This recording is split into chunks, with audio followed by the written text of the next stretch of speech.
성도 여러분 안녕하십니까? 우리 주님께서 우리들에게 인류의 미래를 밝히 내다보게 볼 수 있도록 하늘의 비밀을 폭로해 주신, 보여주신, 우리들에게 드러내 주신 계시록을 살피는 시간입니다. 계시록을 살피는 저희들의 이유가 단지 또한 그런 예언 속에 나타나 있고 미래에 있을 어떤 일들을 살피는 그런 것이 아니라 계시록의 주인 되시는 예수님을 살피는 시간입니다. 그래서 하나님의 말씀의 맛이 송이꿀처럼 달기 때문에 우리는 요한계시록을 예언의 계시록이 아니라 예언은 이제 보지만은 별미로운 이 하나님의 말씀의 별미로 읽어보는 그런 시간입니다. 네, 우리 성도 여러분, 저희들이 자주자주 그리고 반복해서 계속해서 계시록을 읽을 때는 여러분들에게 말씀을 드립니다. 요한계시록은 수직적 계시, 바로 지금 내게 주시는 하나님의 말씀이 무엇인가? 주님의 음성과 계시의 뜻이 무엇인지를 살피는 복된 시간입니다. 그런가 하면 요한계시록은 지금 주는 그것을 먼저 깨달은 마음을 가지고 수평적 계시, 역사적으로 지난 시간에는 미래에는 주님께서 어떻게 이 교회를 이끌어 가실 것인가, 여러분과 저의 운명을 어떻게 주님이 이렇게 몸소 이끌어 가실 건가 하는 부분을 살피는 내용입니다. 그래서 요한계시록을 보실 때는 항상 대부분 요한계시록을 보실 때는 몇 번에 걸쳐서 다 요한계시록을 통달하듯이 해요. 그래서 이렇게 특별히 예언 부분에 나오는 교회다, 인이다, 나팔이다, 이렇게 해서 그냥 그걸 한 번에 다 다루기 때문에 진짜 요한계시록을 별미로 보는 그런 이 기회는 적은 것이죠. 그래서 여러분과 같이 전에는 비밀의 문 요한계시록으로 차분하게 보았지만 이제는 또 한번 요한계시록의 말씀을 지금 내게 주시는 하나님의 아름답고 복된 음성으로 살피는 별미로 읽는 계시록을 갖습니다. 그래서 오늘은 지난 시간에 이어서 1장 9절에 있는 말씀 보도록 합니다. 오늘 요한계시록 1장 9절에는 이렇게 되어 있네요. 나 요한은 너희의 형제요. 나 요한은 너희 형제요. 예수님의 환난과 나라와 참음에 동참하는 자라. 하나님의 말씀과 예수의 증거를 인하여 반모라는 섬에 있었더니. 참 아름다운 이야기입니다. 계시록 가운데는 복된 이야기가 많이 있지만은 참 아름다운 여기 이 말씀이 이곳에 포함되어 있습니다. 여러분들과 같이. 요한계시록 1장 9절을 읽는 이 재미는 또한 굉장히 맛있는 맛이 되겠어요. 요한계시록에 9절에 좋은 것이 있어요. 1장 9절이 좋고 5장 9절이 좋습니다. 새 노래가 나오는. 여하튼 여기에 오늘 저는 이 말씀 가운데 나 요한은 너의 형제요 예수님의 환난과 나라와 여기 참음에 동참하는 자라. 이 말씀이 얼마나 아름답고 복된 말씀인지 여러분과 이 말씀 속에 있는 주님의 아름다운 말씀을 우리가 함께 맛보는 시간 갖도록 하겠습니다. 여러분 여기 오늘 우리 주변에서 웬만하면 요즘은 찐이란 말을 많이 하더군요. 누가 예쁘다 그러면 찐미인이다, 아니면 누가 멋있다 그러면 찐멋지다, 저거 진짜다 그러면 찐보다, 맛있다, 찐맛. 이게 무슨 찐이란 말을 되게 많이 좋아해서 이게 찐이 뭔가 하고 물어봤더니 찐이 진짜란 말이더라고요. 그래서 오늘 저는 이 요한계시록 1장 9절의 말씀을 가지고 찐 형제, 찐 그리스도인이 누구인가, 이 부분을 좀 살펴볼까 해요. 요즘 좋아하는 그런 표현들이니까요. 찐 형제들, 찐 그리스도인은 누구일까? 여기에 사실 제가 그리스도인이라는 표현을 여러분과 같이 이렇게 많이 나눕니다만은 실제 그리스도인이라고 하는 말씀은 그 시작이 언제였는가 하면 사도행전 11장 24절부터 26절에 보면 그런 표현이 있어요. 24절에 보면은 바울이죠. 바나바는 정말 착한 사람이요, 성령이 충만한 사람이다, 이렇게 됐습니다. 바나바는 착한 사람이요, 성령이 충만한 사람인데 25절에 그가 어디를 찾아가느냐, 다소에 있는 바울을 찾아갑니다. 왜 다 바울을 찾아갔느냐면 예루살렘에 있는 하나님의 교회에서 들어보니까 저 이방 안디옥에도 사람들의 믿음이 이렇게 번지고 있다는 말을 듣고 바나바를 안디옥으로 파송하는 거죠. 그래서 바나바가 안디옥에 가가지고 사람들을 잘 돌보다 보니까 많이 늘어나는 거예요. 그래서 바나바는 이 안디옥 교회를 더 든든하기 위해서 다소에 있는 바울을 찾아갑니다. 바울은 성경에 그냥 박사니까 드문 일이죠. 바나바가 굉장히 훌륭한 분이었어요. 자기 혼자도 얼마든지 할 수 있었겠지만 오는 사람들을 가르치기 위해서 바울을 부르러 갑니다. 그래서 그때까지만 해도 사울이죠. 이제 정말 이 바울이 돌아와가지고 정말 안디옥 교회를 1년 동안 바나바와 함께 섬기면서 사람들이 거기서 비로소 그리스도인이라 사람들이 칭하고 그런 표현이 생겨나게 된 것입니다. 근데 여러분, 이 기독교 역사 가운데 위대한 바울의 역사는 바나바가 없이는 불가능했다. 이런 말씀을 모두가 다 알고 있죠. 그만큼 왜 그런가? 바나바는 정말 착하고 성령이 충만해서 많은 사람이 그의 인격에 감탄하고 그의 덕에 감복해서 사람들이 나오는 거예요. 그 사람의 그런 모습을 보고. 그런데 그러면은 어떡할까요? 뭐 사람들이 많이 나를 보고 나면 내가 으뜸되기를 원했을 텐데 바나바는 그리 안 했습니다. 이 하나님의 몸된 교회를 든든하게 하기 위해서 다소에 있는 바울을 만나러 가서 바울을 데려와서 만남에 그를 안디옥으로 어떡합니까? 데리고 와서 1년 동안 사람들을 가르쳤더니 비로소 그리스도인이라는 말을 듣더라. 야, 참 아름다운 이야기. 그게 찐 그리스도인의 이야기를 말하는 것이에요. 그런데 오늘 여기에 찐 그리스도인은 그가 어떤 사람이 찐 그리스도이냐 하는 이야기를 누가 여기 우리에게 보여주는가? 요한이 보여주고 있다고 하는 것이죠. 요한이 이렇게 말했습니다. 요한은 내가 누구냐? 이 편지를 쓰는 나는 너희의 형제다. 여기 이게 참 말이 그래요. 너희는 다 너희는 내 형제다 이렇게 말하는 거하고 내가 너희 형제가 아니냐 이렇게 말하는 건 좀 약간 그 어감이 다르죠. 그러나 여기 이 요한이 이 계시록의 글을 읽는 이들에게 그 당시에뿐만 아니라 오늘날도 우리는 이 글을 읽으면서 요한의 누구로 우리가 이렇게 함께 이 누구됨을 주장할 수 있는 거예요? 요한의 형제됨을 주장할 수 있는 거죠. 요한은 우리들을 향해서 뭐라 말씀하셨는가? 한국인인 우리들에게도 나 요한은 너희 한국인들의 형제다. 이렇게 표현할 수 있다는 거죠. 나 요한은 너희 미국 사람들의 형제다. 나 요한은 너희 러시아 교회의 형제다. 나 요한은 너희 중국 교회의 형제다. 이런 표현을 했다고 하는 것으로 이 말을 읽으면 굉장한 말인 것을 알 수 있습니다. 당시에도 이 글을 읽는 사람, 요한의 편지를 읽는 사람들은 뭐 신분이 높은 사람도 있을 게고 신분이 낮은 사람도 있고 또 뭐 부자도 있고 가난한 사람도 있고 여러분 그때 당시는 아무래도 지금보다 훨씬 더 신분의 차별이 계급적인 차별이 많지 않았겠어요? 로마 시대에 사람들이 뭐 이렇게 아직 무슨 오늘 같은 민주주의 시대가 아니고 거긴 노예가 있고 종이 있던 그런 시대고 말이에요. 신분에도 귀족이 있고 말이죠. 이게 막 이런 층이 다양한 신분 계층이 너무나 분명했을 그러한 때 이 교배를 듣는 사람들은 또 그만큼 다양한 신분의 사람들이 있었을 것이죠. 그런데 그들을 향해서 요한은 말하기를 나 요한은 너희의 무엇이다? 형제다. 나는 너희의 형제야. 이런 표현을 하면서 그들의 마음을 활짝 열어주는 것을 보게 됩니다.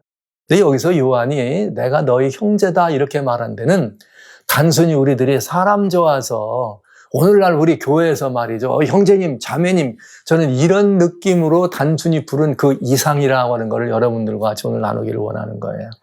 오늘날도 뭐 그냥 이렇게 어떤 교회들은 교회 조직이 있기 때문에 장로님, 집사님 부르기를 좋아하는 데가 있고 어떤 교회들은 조직이 있지만은 그저 장로님, 집사님보다는 그저 형제님, 자매님이 더 좋은 교회가 있습니다.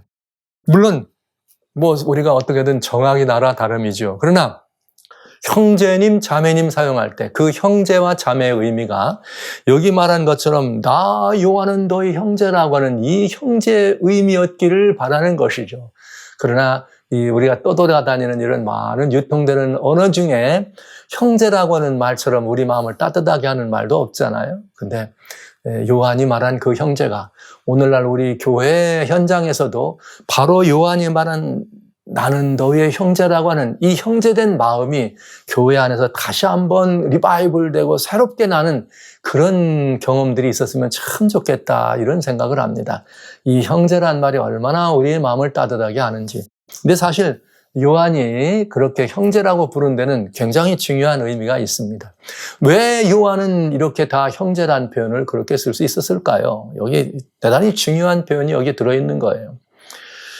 하나님 말씀 히브리서에 보면 히브리서 2장 11절에 보면은 주님 뭐라고 말씀하셨는가 하면 거룩하게 하시는 자와 거룩하게 함을 입은 자들이 다 하나에서 난 자라 이렇게 됐어요. 여러분, 그래서 예수님께서 우리를 형제라 부름받는 것을 형제라 부르기를 뭐 하지 않았느냐? 그렇게 되는 것을 부끄러워하지 않으셨다. 이런 표현을 하셨습니다. 거룩하게 하시는 분은 하나님이세요. 또 그 거룩하게 하시는 분을 통해서 거룩하게 함을 입은 자는 누구예요? 우리들이죠. 근데 다 하나에서 이 일이 이루어졌다. 이렇게 됐습니다. 그러니까 예수 그리스도가 하나님께서 로마서 8장 29절에 우리의 맏형님으로 인류의 맏형님으로 그 형을 본받게 하기 위해서 이렇게 예수님이 맏형님이 됐다. 그러면서 우리가 다 거룩하게 하시는 자 안에서 함께 거룩함을 입었다면 예수님과 우리가 뭐가 되는 거예요? 친형제가 되는 거죠. 그래서 여기 요한복음 1장 12절로 13절에 우리 누구든지 다 예수 그리스도를 믿는 자 곧 그 예수 그리스도를 그 이름을 믿는 자에게는 하나님의 자녀가 되는 권세를 주었다. 그런데 이 자녀되는 권세는 혈통으로나 육정으로나 혹은 사람의 뜻으로 된 것이 아니고 오로지 하나님의 뜻으로 난 자라 이렇게 돼 있어요. 그러면 여기 너무나 분명합니다. 형제란 누구를 말하는 거예요? 아버지가 같은 사람들입니다. 여기 성경이 말한 형제는 아버지가 같은 사람이라 이런 의미죠. 그런데 예수님을 믿음으로 영접해서 예수님과 믿음으로 하나 된 그들은 하나님을 아버지라 부르기 때문에 믿는 예수 그리스도를 믿는 모든 사람들은 다 하나님의 뭐가 된 거예요? 자녀가 된 것이죠. 그러니까 우리는 다 뭐가 된 거예요? 한 형제가 된 것입니다. 그런데 우리의 맏형님이 누구세요? 예수 그리스도라. 그럼 예수님이 우리의 맏형님으로 우리 모두는 다 한 형제, 거룩하게 하시는 자와 거룩함을 입은 자들이 다 하나에서 난지라. 할렐루야.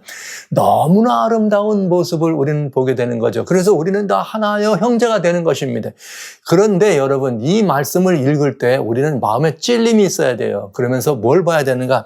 이 말씀을 야 요한은 너희의 형제 하는 말을 듣는 순간 무릎이 꿇어져야 되는 것입니다. 주여.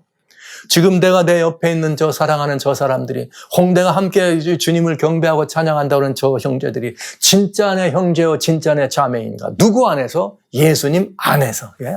이 문제에 대해서 우리는 따져보고 생각해 봐야 합니다. 그냥 어떤 직분이나 이런 것들을 좀 부르기가 그래서 그냥 왔으니까 뭐 형제고 자매고 이렇게 그저 호칭상 부르는 것인가? 정말 내가 하나님 안에서 거듭난 것처럼 저도 하나님 안에 거듭난 진짜 우리는 혈통보다 더 진한 하나님의 보혈의 피로 인간의 혈통이 아니라 하나님의 보혈로 다시 태어난 사람들인가를 따져볼 필요가 있다는 거죠. 그 눈으로 우리가 형제를 바라보고 있는가?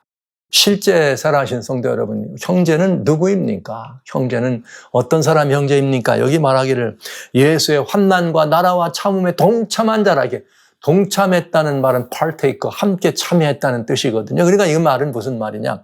그냥 함께 어떤 자리에 서 있었다, 무슨 일을 같이 했다 이런 것이 아니고 이 말은 무엇이냐? 함께 그 생명을 나누고 삶을 나누고 의미를 나누고 뭘 나눴다 이런 뜻이에요. 근데 실제 그렇잖아요. 우리의 육신의 혈통을 우리가 본다고 할지라도 우리의 육신의 혈통은 어떻습니까, 여러분? 우리가 이 육신의 혈통들을 바라볼 때 그저 형제들을 바라보면 그저 그것이 누구 같아요? 내일 같고 형제 무슨 일이라 그러면 막 달려가가지고 무슨 일을 하고 그 옛날에도 그런 말을 많이 했어요. 어떤 가족, 어떤 가문이 훌륭한 가족, 훌륭한 가문은 그 형제들이나 이런 사람들이 다 똘똘 뭉쳐가지고 자매들이 똘똘 뭉쳐있는 집안을 보면 다들 부러워하고 그렇잖아요. 왜? 그 형제의 정이, 그 자매의 정이, 가족들의 정이 돈독한 사람들을 좋은 가정이라고 하지 않습니까? 그거와 마찬가지인데 과연 오늘 우리들은 육신의 피를 나눈 혈통의 형제와 같은 마음으로 하나님의 보혈의 피를 나눈 예수 그리스도의 보혈의 피를 나눈 그런 마음으로 우리의 형제들을 보는가 하는 것이죠. 여러분 어떻습니까? 형제의 일이 내일처럼 느껴집니까? 실제 육신의 가족들의 일은 다 내일 같고 그 아픔이 내 아픔 같고 그가 어떤 일을 겪으면 함께 정말 아파하는 것들이 육신의 형제들의 이런 마음인데 실제 주님 안에서 우리가 그렇게 얘기하고 있는가? 그래서 요한 1서 4장에 그렇게 말한 거예요. 하나님께로 난 자마다 어떻게 됩니까? 여기 주님께서 우리들에게 말씀 주시기를 참 이 아름다운 말씀을 우리들에게 주시는 거죠. 이렇게 이 주님 은혜 아래서 여기 요한 1서 5장에 이렇게 나왔습니다. 이렇게 뭐라고 나왔느냐면 우리 형제에게 내서 5장 1절로 2절에 예수께서 그리스도이심을 믿는 자마다 하나님께로 난 자니, 우리가 다 거듭난 사람이란 말이에요. 그 또한 내신 이를 사랑하는 자마다 그에게 난 자를 사랑하니라. 그러니까 거룩하게 하시는 자와 거룩하게 함을 입은 자가 다 하나에서 난지라. 즉 하나님께로 난 자는 하나님께로 난 다른 난 자를 어떻게 하느니라? 사랑하느니라. 이렇게 돼 있어요. 그러니까 여러분, 이건 대단히 아름다운 말입니다. 정말 우리가 다 예수님의 피로써 거듭난 형제라면, 거듭난 자매들이라면 육신의 혈통을 향해서 마음이 아파가는 그거와 맞지 않는 그 아픈 마음으로 간절한 이런 모든 것들을 나눌 수 있는 그런 이런 이 사랑이, 그런 형제 간의 우애와 그런 그 돈독함이 있어야 된다고 하는 것이죠. 그래서 이 문제는 따져봐야 되는 것이에요. 그런데 여기서 이 형제란 말을 우리가 강조하고 중요하게 생각하는 이유는 또 다른 의미가 있습니다. 그건 이제 뭘 말하는가? 흔히들 사람들이 그런 표현을 해요. 흔히들 사람들이 무슨 말을 하면 칭의란 말을 써. 믿음으로 말미암아 의를 얻는다. 근데 칭의가 된다 이런 말을 많이 쓰는데 예수님을 믿는 사람들끼리 모이면 이제 칭의란 말보다는 무슨 말을 더 많이 써요? 또 성화라는 말을 많이 써. 야, 어떻게 하면 좀 거룩하게 변화되고 막 거룩한 삶, 거룩한 생애, 거룩한 품성, 성화. 근데 사랑하신 성도 여러분, 이렇게 이 부분에 대해서 성화된 사람이 되기 위해서 많은 애를 쓰는 것이 그리스도인들의 마치 본분 같고 마치 그 특권 같고 굉장히 훌륭한 태도 같잖아요. 그럼 성화가 뭘 보고 성화라 그래? 성화가 뭘 보고 성화라고 합니까? 사실 저는 이 부분에 대해서 여러분들에게 드릴 말씀이 있습니다. 칭의라는 것은 하나님과의 관계가 하나 되는 것을 표현한다. 이건 뭐 두말할 것 없어요. 그러면 관계 하나 되면서 왔으면 그 다음에 이제 다음에 성화된다 그러면 도대체 뭐가 성화입니까? 여러분, 우리가 하나님과 하나 되는 순간 우리가 거룩한 신의 성품에 참여한 사람 되고 이미 거룩하게 되었는데 뭘 또 성화되기 위해서 우리가 뭘 애를 써요? 계명을 잘 지키면 성화됩니까? 나가서 봉사활동을 많이 하면 성화됩니까? 전도를 많이 하면 성화됩니까? 기도를 많이 하면 성화됩니까? 성경을 많이 하면 성화됩니까? 여러분, 우리의 성화의 비결은 어디에 있습니까? 성경은 우리들에게 우리가 거룩하게 변화되는 비결은 어디에 있다고 말씀했는가 하면 예수님과 하나 되고 하나님의 아들, 딸이 돼서 우리가 다 이 복음을 말미암아 하나님의 신의 성품에 참여하는 자가 되면 그보다 더 어떻게 우리가 성화된 사람, 이미 우리를 영화롭게 하셨다고 그랬는데 하나님의 뜻은 이것이니 너의 거룩함이라. 왜요? 주님과 하나 되는 순간 우리는 거룩한 성도로 부름을 받잖아요. 그렇다면 성화란 의미를 좀 다른 각도에서 찾아볼 필요가 있습니다. 칭의는 하나님과 우리 사이의 관계에서 하나됨이라면 누가 말한 것처럼 칭의는 우리가 하늘에 가서 하나님과 함께 살 자격을 얻는다. 맞네요. 그렇게 이해하면. 성화란 하늘에서 살아갈 적합성, 즉 하늘에서는 이런 사람들이 들어가서 안 되더라. 그러니 여기서부터 그래야 되지 않겠네. 이런 표현입니다. 그런데 그 말은 무슨 말이냐면 여러분, 중요한 표현입니다. 하나님과의 관계의 올바름이 칭의, 의로움을 얻는 것이라면 그 하나님과의 의로운 관계를 얻은 그 에너지로, 그 힘으로 인간과 인간 사이의 관계의 의로움을 가져오는 것을 성화다, 이렇게 말씀드리고 싶어요. 인간과 인간 사이, 사람과 사람 사이의 관계가 온전하고 사람 사이에 화평이 있고 이런 것들이 뭐를 의미한다? 여기 다 말하기를 성화를 의미한다, 이렇게 말씀드릴 수가 있겠습니다. 여기 하나님 말씀 히브리서의 12장에 보면 이런 말씀이 있어요. 하나님 말씀 히브리서에는 우리 주님께서 우리들에게 무슨 말씀을 보여주셨는가 하면은 이렇게 하나님의 은혜의 말씀을 주셨는데, 너희가 할 수 있으면 모든 사람과 더불어 어떡하라? 화평하라. 이렇게 돼 있네요. 할 수 있으면 모든 사람과 더불어 화평하라. 그렇게 되는 것이 뭘 우리들에게 가져다 주는가? 이렇게 되는 것만이 우리 사람은 하나님을 만날 수 있는 자격이 우리에게 주어질 수밖에 없다고 하는 것을 성경은 우리들에게 이 말씀에 주시네요. 여기에 이 히브리서 하나님 말씀 함께 보도록 하겠습니다. 여기 주님 우리들에게 주신 이 말씀을 제가 이렇게 14절입니다. 히브리서 12장 14절. 때로는 이렇게 가끔 하나님의 말씀을 이렇게 성경 말씀을 찾고 읽다 보면 이렇게 좀 이제는 좀 헷갈리는 때가 종종 생기네요. 이제 인생의 유전이 그렇게 되는 것 같습니다. 여러분 여시고 히브리서 하나님 말씀 12장 14절에 모든 사람으로 더불어 화평함과 거룩함을 좇으라. 이것이 없이는 아무도 주를 보지 못하리라. 그러면 사람들과 더불어서 화평과 거룩함이 없으면 주님을 못 본다면 하늘나라 못 간다는 얘기 아닙니까? 그러니까 여러분, 사람들이 성화는 하늘에 들어갈 수 있는 뭐라고요? 적합한 모습이다 그랬는데, 하늘에 들어갈 수 있는 적합한 모습이란 뭐냐면 모든 사람과 더불어서 화평함을 좇는 것이에요. 그러니까 여러분, 신의는 하나님과의 관계 의로움을 예수님을 믿음으로 얻는다면 이제는 그 믿음으로 얻은 그 하나님의 의, 하나님이 주신 은혜로 말미암아 우리가 거룩한 사람이 되었으니 이제는 이 하나님이 주신 거룩함을 가지고 이웃들과 화평하고 이웃들과 거룩한 관계를 유지해야 된다는 것입니다. 그러니까 성화되려고 말이죠. 산속에 가가지고 혼자 산속에 가서 금식 40일 금식하고 무슨 산속에 들어가서 뭐하고 어디 가서 뭐하고 어디 가서 뭐 한다고 성화되는 거 아니에요. 주변에 있는 여러분 우리들의 동료 형제 이웃들과 함께 어떻게 하는 것이에요? 화평과 거룩함을 쫓을 수 없으면 하나님을 볼 수 없다고 말씀하시고 있거든요. 그러니까 성화 거룩하게 되기를 원하시걸랑 좋은 우리 주변에 있는 많은 형제들과 주변에 있는 모든 자매들과 화평과 거룩함을 좇게 되시기를 바랍니다. 수직관계에서 의로움을 얻었걸랑 그 의로움이 수평관계의 의로움을 가져다 주는 그것을 성화라고 이해하신다면 여러분 우리는 훨씬 더 복되고 아름다운 하나님의 이 백성으로서의 삶을 영위해 나갈 수 있으리라 분명히 확신합니다. 사랑하신 성도 여러분, 여기 이제 이런 삶을 사는 사람들에게 여러분 주님은 말씀하시기를 사도 바울을 통해서 갈라디아 3장 28절에 우리 주와 다 예수 그리스도 안에 있으면 남자나 여자 없어요. 그 다음에 여기 또 종이나 자주자나 없어요. 유대인이나 헬라인이나 없이 다 주님 안에서 하나니라. 한 형제란 말입니다. 여러분 그래서 그 다음에 3장 29절에 갈라디아 3장 29절에 우리가 다 아브라함의 후손이면 아브라함의 유업을 누리자 이렇게 돼 있어요. 하나님의 후손이면 하나님의 유업을 누리는 것처럼 믿음의 조상 아브라함이 우리의 조상이라면 아브라함의 유업을 누려야 된다는 거죠. 뭐예요 아브라함의 유업이? 복의 근원 아닙니까 여러분?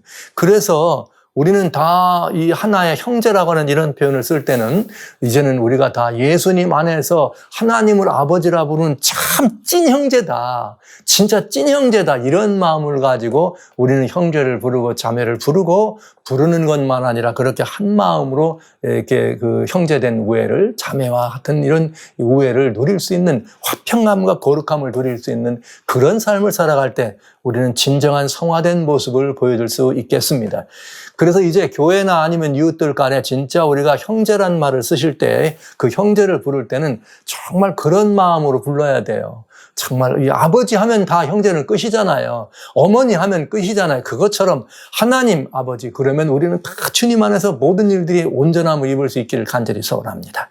그런데 오늘날 이 형제라고 하는 말을 이렇게 우리는 다 형제라고 하는 말을 아주 유명하게 이렇게 쓴 분이 계십니다. 사실은 누군가 하면은 이태리에 있는 아시시의 유명한 성자라고 하는 프란시스코 이 수도원의 수도사가 있었죠. 그는 모든 피조물들을 다 형제라고 불렀습니다. 그래서 심지어 지나가는 새들 보고 형제요. 아니면 무슨 여우가 나타나도 형제 이렇게 불렀어요. 근데 그 가르침을 따라서 지금 실천하기를 원하는 분이 지금 현재 바티칸의 총수인 프란치스코 교황입니다. 그는 말이죠. 지난번 2020년에 무슨 일이 여기 우리 주변에서 일어났느냐면 여러분 아시는 것처럼 글로벌 팩트라고 하는 그 바티칸에서 전 세계 정치, 경제, 종교 모든 지도자들 모아놓고 우리가 다 하나냐? 우리는 하나다. 그러면서 그 2020년 10월 달에 그런 일을 열기를 주장하면서 2020년 10월 3일 날 바로 그 아시시에 가가지고 그 프란시스코 수도원이 있는 거기에 직접 가가지고 거기다 우리 모두는 다 all brothers 뜻이라고는 all brothers라고는 그런 이런 그 이 문서를 만들고 사인하면서 all brothers 이것이 막 이 세계 전체를 유통하는 아주 위대한 이 대명사처럼 돼버렸습니다. 참 아름다운 표현입니다. 우리가 형제라고 하는 말은 아름다운 표현입니다. 그런데 여러분, 이게 굉장히 위험한 말이 있습니다. 우리가 형제라고 하는 말을 여기 성경에서 글을 썼을 때 이 형제는 뭘 말했느냐? 무조건 이유 없이 예수 그리스도 안에서 우리는 형제라고 하는 뜻인 것입니다. 예수 그리스도 안에서. 왜냐하면 그의 보혈을 공로를 의지하고 믿음으로만 우리는 어떻게 되는 거예요? 하나님의 아들로 다시 태어나기 때문에 그런 것입니다. 그러니까 그냥 아무렇게나 우리는 형제요 자매 이렇게 부르는 것이 아니고 예수님 안에서만. 왜 그런가? 이게 중요하냐? 이유가 있습니다. 성경에는 또 다른 형제들이 있습니다. 그건 누구인가? 아버지가 다르다는 거죠. 아버지가 다르면 형제가 아닌 거죠. 그러니까 그 사람들은 또 그 사람들끼리 또 다른 형제가 되겠죠. 여기 요한복음 8장에 보면 44절에 예수님이 직접 우리들에게 뭐라 말씀 주셨는가? 여기 너희는 너희 아비 마귀에게서 났으니 이렇게 돼 있어요. 그는 처음부터 거짓말한 자요 살인한 자라 이렇게 돼 있습니다. 그러니까 이 세상에는 어둠의 주권자인 마귀의 자녀로 하나님의 자녀였지만은 하나님을 저버리고 마귀의 자녀로 변해버린 너무나 많은 사람들이 있다는 거죠. 예수 그리스도 밖에 있는 모든 사람들이 다 그 마늘에 들어가는 그들 속에 있다는 것입니다. 그러니까 우리가 all brothers라고 하는 말을 쓰는 것은 굉장히 아름다운 말이지만 아무한테나 all brothers를 쓸 수 없다는 거죠. 무슨 말이에요? 하나님의 직통과 마귀의 직통은 같을 수가 없습니다. 형제 될 수가 없는 것입니다. 그러네 우리는 먼저 하나님의 아들, 딸로 대해서 한 형제가 된 다음에 이 마귀 아래에 있는 어둠의 권세 아래 이들을 불러서 하나님이 그들 위해 보혈에 이 모든 것을 주었다는 사실을 증거해서 그들도 뭐하게 하는 거예요? 믿어서 그 아이에 다시 한번 하나님께로 돌아오는 것, 즉 진실된 회개가 이루어지도록 촉구해야 될 필요가 있는 것이죠. 그러니까 세계인은 올브라더즈라고 부르는 것이 중요한 것이 아니라 모든 만민이 예수 그리스도의 보혈의 공로를 의지할 수 있도록 다 부르고 초청하는 것이 먼저요. 하나님께로 돌이키는 회개가 먼저라는 사실을 여러분 기억해 주시기 바랍니다. 여러분 그런 말 많이 하잖아요. 평등하는 말을 누가 많이 써요? 참 이 세계인들을 불안하게 하는 주로 공산주의나 사회주의 사람들이 다 평등 많이 하잖아요. 그 평등이 아름답고 좋은 말이지만 평등은 그 세계에는 평등이 없습니다. 절대적인 계급이 존재하는 그들의 세계 아닙니까? 사실은 다 속은 거죠. 평등이라는 말에. 그것처럼 여러분 우리 모두가 다 형제라고 표현할 때는 매우 중요한 의미를 이해하실 수 있어야 됩니다. 예수 그리스도 안에서 형제다. 이 말씀을 꼭 명심해 주시기 바랍니다. 그래서 예수님 안에서 우리는 찐 형제가 될 수 있는 것이죠. 그 찐 형제란 아까 여기에 계시록 1장 9절에 이어서 말한 것처럼 다 나는 너의 형제다. 그렇기 때문에 내가 예수님의 환난과 예수님의 나라와 예수님의 참음에 함께한 자라. 할렐루야. 이렇게 말할 수 있었던 것이죠. 그래서 우리는 이렇게 예수 그리스도의 이런 그 환난이라고 하는 이런 부분들을 바라볼 때 사도 바울은 그런 표현을 했습니다. 골로새 1장 24절에 내가 주님의 예수 그리스도의 남은 고난을 내 몸에 채운다. 무엇을 위해서? 하나님의 교회를 위해서. 이와 이게 무슨 말이야? 주님에게 남은 고난이 있다 이렇게 말씀하시네요. 주님의 남은 고난은 무엇일까요?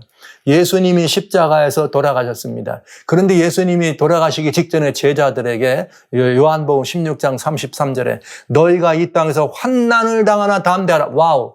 여러분 예수님이 모든 것들을 십자가로 이루시고 완성하셨음에도 불구하고 아직 남아있는 제자들에게는 뭐가 남았어요? 환난이 남았어요. 이 환난은 곧 누구의 환난입니까? 예수님의 환난이 되겠습니다. 왜냐하면 사도 바울이 다메섹 도상에서 예수를 믿는 사람들을 핍박하러 갔을 때 다메섹 도상에서 사도행전 9장에 예수님이 바울에게 나타나서 사울아 사도 아직 바울 되기 전이죠. 사울이 주여 누십니까? 물어봤더니 나는 내가 핍박하는 예수니라 이렇게 말씀하십니다. 이야, 여기 이게 요한이 우리들의 보고 나는 너희들의 형제라고 하는 그 말은 바로 어디에서 나온 말이냐? 예수님이 바울을 보고 뭐라 그래요? 네가 핍박하는 예수다. 이 말은 뭐예요? 네가 핍박하는 모든 사람들과 함께 내가 누구다? 핍박받는 존재다. 난 맏형님이다. 이렇게 표현하신 것이 되겠습니다. 그러니 사랑하시는 성도 여러분, 우리가 주님의 성호를 위하여, 주님의 나라를 위하여 이렇게 살아간 우리의 삶이 그런 남은 환난이 있다고 할 때 이미 예수님이 이기신 환난이기 때문에 그 환난에 참여하는 것을 두려워하지 마시고요. 그것은 예수님의 형제라고는 사실 잊지 말아 주시기를 바랍니다. 주님의 남은 고난이 바로 거기에 채워질 것이고 또 주님의 나라에 우리가 함께하는 사람들입니다. 주님은 우리의 맏형님이면서 주님은 만왕의 왕, 만주의 주십니다. 그러니 우리가 소속된 이 나라의 주인이시기도 한 거죠. 그래서 예수님은 나의 형제요, 예수님은 나의 왕이요. 그걸 고백하는 누구든지 우리는 이런 고백을 할 수 있어야 되는 것이죠. 그런데 아까 말씀드린 그 다른 형제, 또 다른 이 파트는 어떤 파트인가? 그들은 그랬습니다. 여러분, 가인이 말이죠. 아벨을 이렇게 죽인 다음에 하나님께서 가인아, 너 내 아우 어딨냐? 물어봤더니 창세기 4장 9절에 내가 내 형제를 지키는 자입니까? 이렇게 표현했습니다. 그러니까 이는 이미 자기가 죽였지만 그는 혈통적으로는 형제 같았지만 형제가 아니었던 거죠. 죽였다 이 말이에요. 여러분, 오늘 우리는 따져봐야 되지 않겠습니까? 우리가 정말 예수님의 혈통으로 예수님과 한 형제가 되고 여러분과 제가 한 형제라면, 우리는 내 아우가 어디 있느냐 물어보시는 주님이 질문하실 때 우리는 뭐라 대답할까요? 가인의 대답을 하실랍니까? 요한의 대답을 하실 겁니까? 요한은 나는 너희들의 형제다. 이렇게 대답했네요. 환난 중에 있는 그들을 향해서, 핍박 중에 있는 그들을 향해서 그렇게 말을 했습니다. 그러나 가인은 뭐라고 말했어요? 내가 내 아우를 지키는 자입니까? 이런 표현을 한 것입니다. 오늘 우리가 다 예수 안에 한 형제라고 말하면서도 여기에 하나님께로 난자를 사랑하지 않고 그 난자들과의 형제 우애를 나눌 수 없다면 여러분, 우리는 말만 하는 형제일 뿐인 것입니다. 저는 오늘 이 계시록 1장에 나와 있는 이 1장 9절에 나 요한은 너의 형제다. 이 말씀이 얼마나 제 마음에 은혜가 되고 따뜻해지는지 사랑하는 성도 여러분, 저도 그렇게 한번 흉내내 보고 싶습니다. 성도 여러분, 저는 여러분의 형제입니다. 여러분의 형제입니다. 여러분 저를 형제로 받아주시고 저와 함께 예수님의 환난과 나라와 그 참으심에 우리 함께 참여하지 않으시렵니까? 여러분 모두를, 제 형제된 여러분 모두를 이 주님의 환난과 나라와 참음에 초청하면서 이것까지 형제의 우애를 나눌 수 있는 그 일에 여러분 함께 해주시기를 주의 이름으로 축원합니다.